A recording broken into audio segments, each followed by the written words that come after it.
سلام، خوش اومدین به یه ولاگ دیگه. امیدوارم که خوب باشین.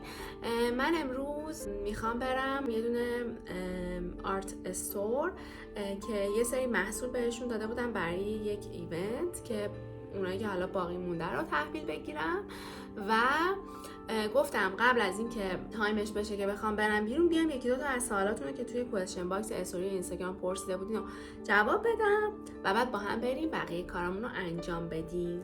یه نفر سوال پرسیده که میشه به کار هنری امیدوار بود و نترسید و کارمندی رو کنار گذاشت. ببینید بچه ها، اگر که اونقدر به یک چیزی علاقه داری که حاضری به خاطرش مثلا شغل تو کار تو کنار بذاری و برای اون کار دیگه تلاش بکنی، به نظر من این کار رو انجام بده. یعنی باید ریسک بکنی، میدونی کاملا این به شرایط خودتون بستگی داره. من موقعی که کلا کارمندیمو گذاشتم کنار و اومدم سمت هنر، خب چندین سال مثلا 3-4 سال بود که داشتم توی اون کار میکردم. به این نتیجه رسیدم که واقعا این کار به درد من نمیخوره و حالم توش خوب نیست. به خاطر همین سعی کردم که کنارش کار هنریم رو گسترش بدم و بعد از اینکه یه مقداری مطمئن شدم از اینکه میتونم حالا توی بازار کار هنری وارد بشم، کار شغل انگار کارمندیمو گذاشتم کنار. اگر شرایطتون از لحاظ مالی، حالا مخصوصا مالی، اینطوری هستش که میتونین چند وقت کار نکنین و تایمتون رو بذارین روی هنرتون، خب این خیلی عالیه. ولی اگر که از لحاظ مالی طوری هستین که نه نیاز دارین که شغل داشته باشین و بعد مثلا باید ریسک بکنین اگر که بخواین شغلتون رو کنار بذارین و برین سمت هنر، خب به نظر من اگر دوتاییشو کنار هم ادامه بدین یه مدتی خیلی بهتره. کاری که من خودم کردم چی بود؟ من چند سال کار حالا شغل اصلیمو انجام دادم، شغلی که براش درس خونده بودم. 3-4 سال کارم رو انجام دادم، کنارش کار هنریم رو هم انجام میدادم. یعنی وارد بازار کار هنری شده بودم، حالا به صورت پاره وقت، نه اینکه مثلا بگی کلا شغلم اونه. مثلا من صبح تا عصر میرفتم سر کار بیمارستانم، عصر تا شب می اومدم میشستم پای کارهای هنریم و پای تمرین و پای حالا اگر مثلا سفارشی میگرفتم. اون اوایلی که اصلا سفارش نمیگرفتم، یعنی تا چند سال اول من فقط داشتم صرفا تمرین میکردم. بحث درآمدی و بحث اینکه بخوام به عنوان یه شغل بهش نگاه بکنم نبود. چی شد که باعث شد من به عنوان یه شغل بهش نگاه بکنم؟ این شدش که من دیدم علاقم خیلی بهش زیاده، کار بیمارستانم رو دوست ندارم و میتونم الان، یعنی کارم به کیفیتی رسیده، به جایگاهی رسیده که میتونم وارد بازار کار بشم.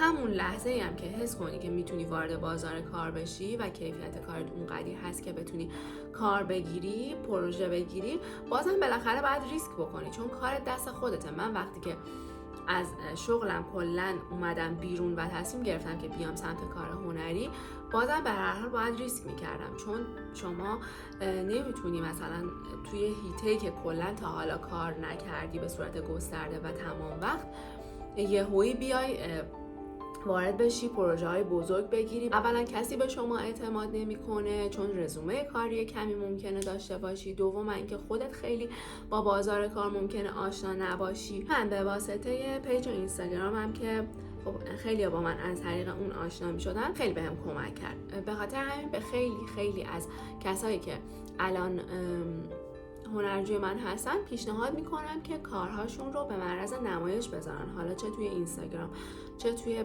پیج مثلا لینکدینشون که حالا بیشتر کاریه، چه توی هر پلتفرمی که به نظر خودشون توش خوبن میتونن کارهاشون رو به نمایش بذارن. اینطوری هم باعث میشه که آدم‌ها شما رو بشناسن، کسانی که ممکنه بخوام با شما یه روزی همکاری بکنن، همین که کیفیت کارتون بالا میره. چرا؟ به خاطر اینکه شما یه سری کارها رو پست میکنید، میبینید ممکنه فیدبک خوبی نگیرید و بعد سعی میکنید که اونها رو ارتقا بدید، بهترشون بکنید. همون کاری که من کردم.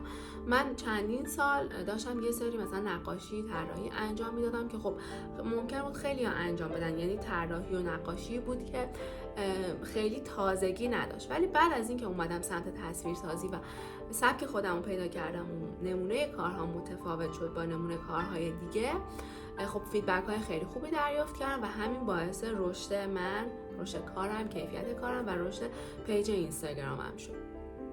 خلاصه این که اگر میخواید کارتون رو، کار اصلیتون که الان مثلا شغلتون هستش رو کنار بذارید، بهش علاقه ندارید و میخواید وارد بازار کار هنری بشید، باید ریسک بکنید.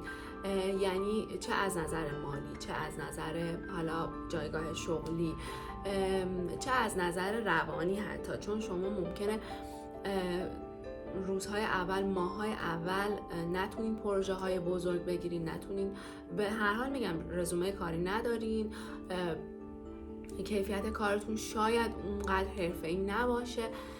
من پیشنهادم اینه که اول از کیفیت کارتون مطمئن بشید، بعد از اینکه میتونید باهاش کسب درآمد بکنید و میتونید باهاش وارد بازار کار بشید مطمئن بشید و بعد کارتون رو بذارید کنار. اگر که شرایط مالی براتون مهمه، یعنی اگر که به شغل نیاز دارین برای اینکه زندگیتون رو بتونین بگذرونین. من خودم حقیقتا برای اینکه بخوام شغلم رو کنار بذارم نیاز داشتم که اون امنیت مالی رو داشته باشم و خب من حالا یه مقداری از قبل پس‌انداز کرده بودم.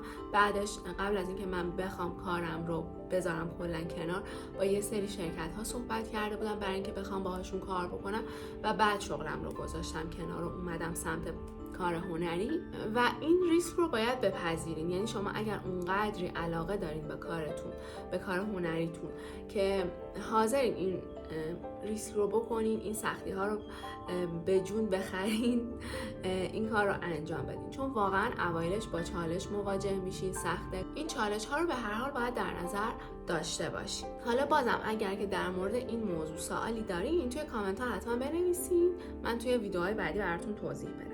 سوال بعدی اینه که به نظر طراحی دیجیتال رو از کجا شروع کنیم به صرفه باشه؟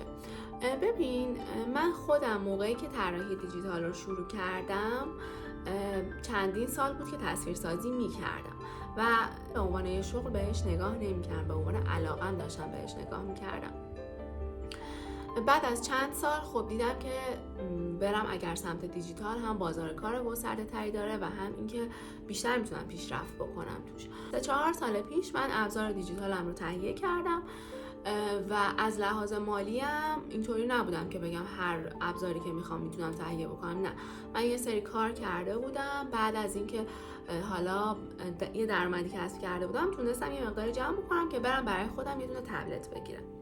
تبلتمو که گرفتم شروع کردم خودآموز با نرم افزارها کار کردن، تجربه، آزمون، خطا، تا بالاخره مسلط شدم به این ابزار دیجیتال. حالا سوالی که شما داشتین اینه که چطوری به صرفه شروع بکنیم. ببینین، از نظر من اگر که شرایط مالیش رو ندارین که بخواید حالا مثلا فعلا در حد 30 تومن مثلا 40 تومن که تازه پایشه که بخواید یه مثلا تبلت معمولی بگیرین هزینه بکنین، به نظر من با یه قلم لمسی و گوشیتون شروع بکنین. ببینین اصلا علاقه دارین به کار دیجیتال، چون ببینین گاهی اوقات هستش که شما از یه چیزی از دور خوشتون میاد. مثلا میبینید طرف داره طراحی دیجیتال میکنه، خوشت میاد.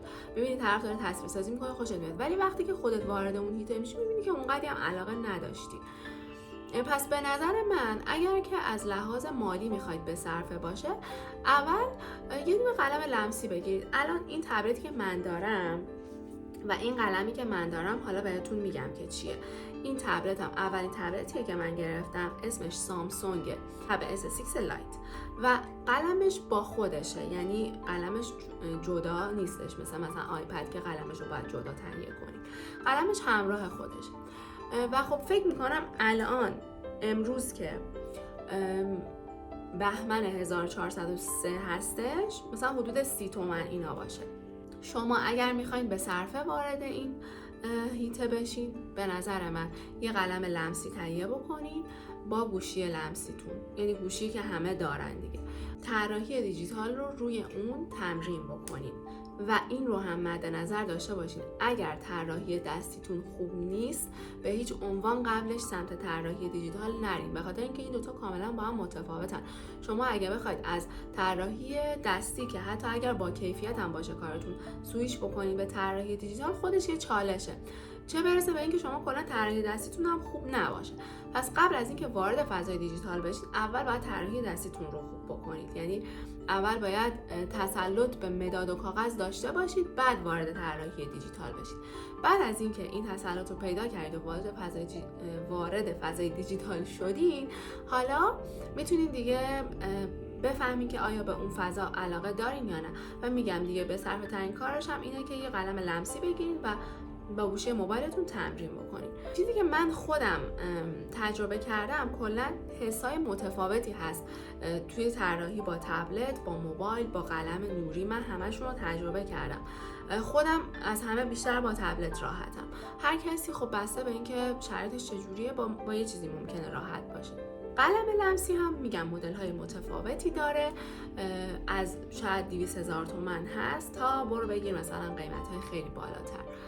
این رو هم بسته به بودجه‌تون و بسته به اینکه شما چه هدفی دارین از استفاده از اون قلم لمسی دیگه باید تحقیق بکنید ببینید کدوم قلم لمسی براتون بهتره. توی سایت های مثل دیجیکالا، توروب، اینا میتونید برید ببینید، کلی مدل های مختلف هست. بر اساس بودجه‌تون میتونید برید فیدبک ها رو بخونید و بهترین قلم مربوط به خودتون رو انتخاب بکنید. خب دیگه من الان باید برم آماده بشم، برم بقیه کارامو انجام بدم.